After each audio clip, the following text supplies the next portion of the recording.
बताओ भाई, मैनेजर कहाँ है तुम्हारा?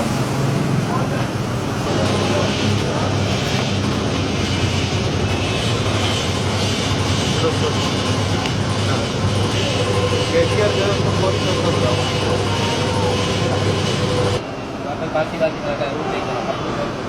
ये 22 पैसों में क्यों बेच रहे हो? आज का रेट कितना है? इसको गाड़ी में बिठा लो कैशियर को, मालिक मैनेजर वहाँ आएंगे।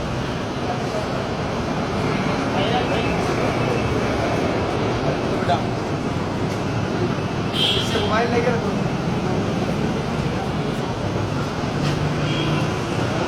मोबाइल निकाल के दोनों कितने हैं? 32 आया है। तो ये जो एक्सेस यहाँ पर दिखा रहा है वही असल के अंदर शॉर्ट है यहाँ पे। क्या रेट है आपका? हमारा रेट ओगरा का जो रेट होता है ये 109.6 का रेट है। इनका क्या है आज? 109.6 का रेट है। देखिए हमें PSO वाले देते हैं, PSO का ही बता रहे हैं हम आपको।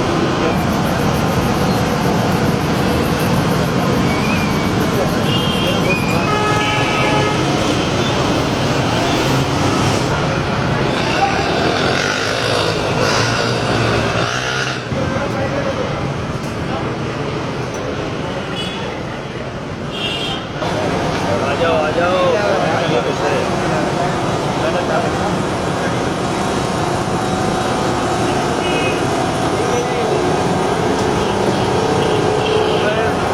मैंने जब पेट्रोल डलवाया ना, जब मेरा यहाँ फटा हुआ है।